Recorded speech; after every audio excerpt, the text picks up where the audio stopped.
Isang di umano'y LTO patrol officer nakuha ng video na tila nakikipampambuno sa isang delivery rider. Ayon sa rider, tinutukan rin daw siya ng baril at tinangay ang kanyang susi at cellphone. Sige, kwento mo. Ano ba nangyari? Nagde-deliver po ako nun, nasiraan po ako ng clutch. Tapos po, nagtanong po ako sa may nagtitinda po ng sisig kung saan po may nagpapagawa ng motor po sa malapit. Tapos di ko na po siya sinabi na tulungan niya ako, pero yung nagtulak po ako, sabi niya sakay ka na para mabilis ka na makapagpagawa ng motor, tapos makabiyahe ka na. Mabuti na lang daw at may isang kapwa rider na nagbagandang loob at tinulak ang kanyang motorsiklo. Pero ayon kay Raymond, habang binabaybay nila ang Luzon Highway, isang silver na SUV ang bumusina sa kanila. Busina po siya ng busina, tapos kinat niya po kami. Tapos biglang lumabas po doon sa may sasakyan niya, sabi sigaw ng sigaw. Tapos sabi niya, akin na yung lisensya niyo, hindi niyo ba alam na bawal yung ginagawa niyo? Matapos bumaba sa sasakyan, ang lalaki bigla raw itong nagpakilalang tauhan ng Land Transportation Office o LTO. Dito na raw hinuli ng lalaki si Raymond at pilit na kinukuhanan ng lisensya. Tapos kinuha po yung susi ng motor ko. Tapos yung sabi niya kukunin niya yung lisensya, tinanggi ko po yun. Tapos nung hindi yung tinanggi ko po yun, bumalik po yung sasakyan, kumuha po ng baril. Tapos nilagyan po ng magazine, tapos sabi kinasap. Hindi ko na po na-videoan. Ang mga sumunod na eksena nakuna ng cellphone video ng isang concerned citizen.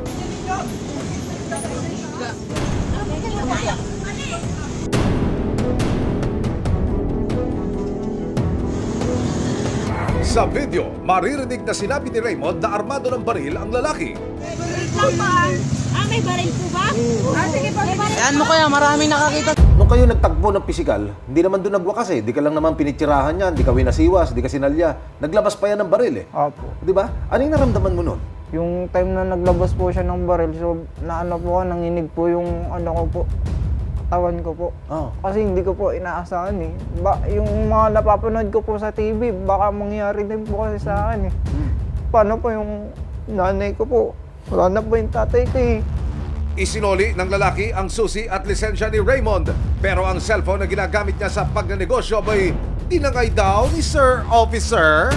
Paano ho nagtapos yung tagpo na yon? Naisipan ko po kahit nanginginig po, kumuha po ako ng cellphone para videohan po siya. Tapos sinaagaw po ng asawa niya sa akin. Pagkabalik ng susi, sabi kinuha niya po yung cellphone ko, tapos minato po sa kalsada.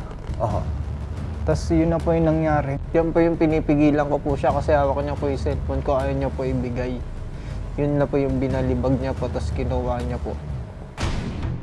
Nang makalis ang lalaki, dito na napaupo sa gilid ng kalsada si Raymond at wala nang nagawa kundi umiyak. Abangan mamaya saan kakantong ang alitan ng rider at nagpakilalang LTO officer. May baril lang ba? May baril po ba? Ginawa ko sa akin namin, pagbuha mo ng baril sa sasakyan mo. Hindi ko pwedeng itutok yun. Yung pamilya ko po, natatakot din kasi.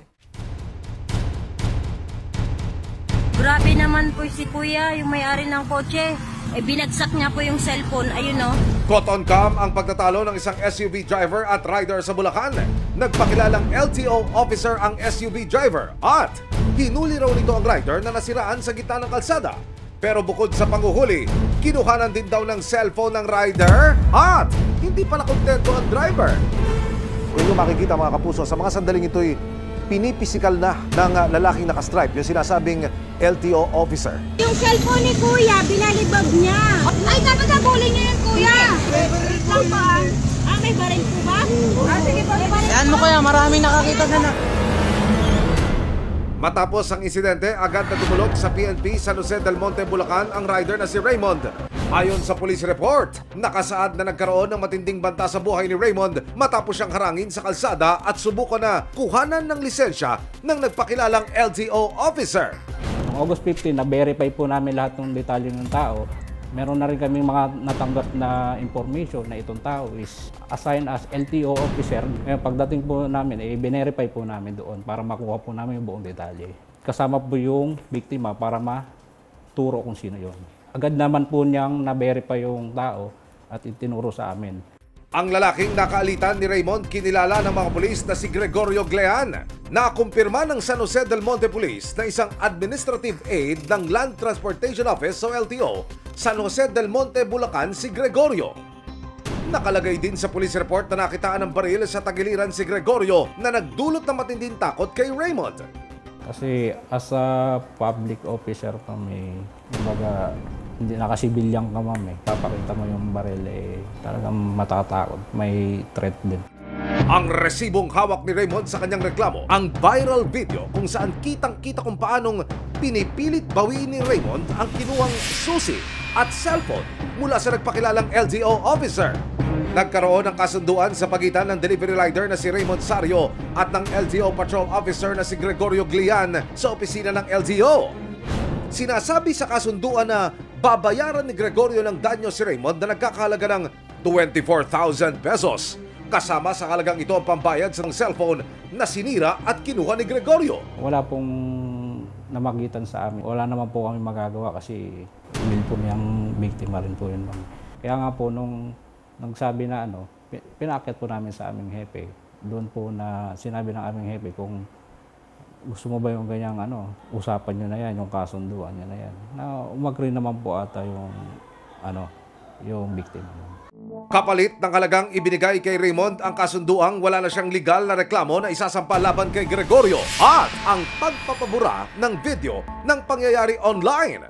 Matapos ang kasunduan, si Raymond hindi pa rin daw masaya sa nangyari. Sabi ko, kulang pa to sa halaga ng sa cellphone ko. Tapos nung araw na hindi po ako nakabiyahe dahil sa wala na akong cellphone. Tapos po yung trauma po na ginawa niya po sa akin. Yung mga ilang araw po, bumabalik po ako dun sa LTO para mapakiusapan ko po siya na kunin ko po yung mahingi ko po yung cellphone. Sabi niya po, kung gusto mo talaga kunin to, bilhin mo lang sa akin ng 20,000. Parang pinapatubos niya po sa akin. Naku po, Mamang LTO officer, totoo ba ito? Sa tulong ng resibo, September 5, 2023, tuluyan ang nagsampa ng administrative complaint si Raymond laban kay Gregorio sa LTO main office. Yung ginawa mo sa akin, pagkuha mo ng baril sa sasakyan mo. At nito lamang September 13, 2023, muling nagkaharap sina Raymond at Gregorio sa PNP, San Jose del Monte, Bulacan. Dito na humingi ng tawad si Gregorio sa nagawa niya kay Raymond. Ako naman kasalanan ko yung sinira ko yung gamit niya, kaya willing naman ako ng tawad. Yun lang naman po hinihiling ko na yung pamilya ko po. Natatakot din kasi. Hindi, ba't matatakot? Magsabi ka kung magkano pa yung pwede natin itulong sa'yo, lapit ko na lang sa kanila, hihingi na lang din ako sa kanila. Parang tulong ko na lang din sa'yo. Para maayos na yan. Dahil po, isa din po akong anak na napakamanawin po sa magulang. Iintindihin ko po siya bilang tatay. Kasi tutusin lang, may mga anak din siya na umaasa sa kanya. Alam ko naman po yung mangyayari sa susunod dito kung ilalabang ko to. Baka sa kanya lahat po. Nagkaayos man ang dalawang panig pero hindi pa rin daw makalulusot sa kaso si Gregorio. Hindi siya related sa patrol, hindi rin siya part ng law enforcement at the time of the incident. Sa regional office po is pwede siyang mag-suspend for a period of 3 months. Na-file nyo siya sa central office, so pwedeng yung action na yon is not just for suspension but also for revocation. After hearing, for drafting na yung resolution, for signature na kung ano po ba, kung suspension ba or revocation ang maipapataw sa kanya because of the road rage incident. Depensa ni Gregorio. Pag overtake ko, huminto ako, bumaba ako. Umovertake na rin jeep. Nakita ngayon ako ng mga driver, kilala kasi ako eh. Sabi niya, "Sir, hulihin mo, kanina pa yan." Yung ginagawa nila, wala silang pakialam. Na bumubusina na kami, hindi kami pinapansin. Ma'am, siyempre bilang isang LTO, sila na rin mismo nakita ako, nilapitan ko. Paglapit ko sa kanila, sabi ko, bakit ganyan ang ginagawa nyo? Sir, nasira. Dapat hindi ganyan. Nagkukos kayo ng traffic. Sa huli, matinding pagsisisi ang nararamdaman ni Gregorio. Ngayon, humingi rin po ako ng, sabi ko, pasensya ka na kasi ikaw kasi. Pero kung binigay mo lang yung ORCR mo, tsaka yung lisensya mo, itatago ko lang. Kunwari, pinakita ko lang sa mga tao, dun sa mga driver na Pag akala nila tinikitan kita, pero ibabalik ko rin, sabi ko. Inamin ni Gregorio na kinuha niya ang cellphone pero sira na daw ito. Bali, ang hinahanap niyang pilit, ma'am, yung nasira na binayaran ko. Wala na, ma'am, yun eh. Talagang tuluyan ng nasira talaga, ma'am. Totally na siya, nag-block na yung cellphone, ma'am. Yun naman kasi, ma'am, obligado, ma'am, dahil sinira ko, ma'am, talaga eh. Dahil nga dun sa na ako. Pero sir, kahit sira siya, hindi niyo pa rin po siya binigay? Kasi di ba cellphone niyo pa rin yun, sir? Ma'am, kung ka ba, parang binayaran ko na kasi po, ma'am. Kaya hindi ko na rin inano sa kanya, ma'am. Binigay, ma'am. Sa bintang na naglabas daw ito ng baril. Wait lang pa. May baril po ba? The time, ma'am. Hindi, lagi po nakabulsa sa akin yan, ma'am. Binubulsa ko lang, ma'am. Depensa niya. Binaril na ako, ma'am. Dahil di siguro sa mga na-apprehend ko na tao na isa nakakahuli ako na medyo mabigat yung violation. Pero ano pa naman yun, ma'am, medyo matagal-tagal na rin. Sana yung mga ganun po, sana tulungan na lang po natin kung ano man po may problema sa nangyari sa kalsada. Tatanungin po agad natin ang problema.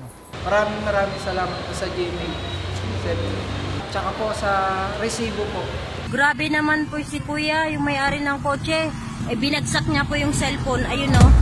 Walang sino man ang may karapatang manakit at mang-abuso ng kapwa, lalo na kung ikay may posisyon na dapat pinagkakatiwalaan at magbibigay proteksyon sa publiko.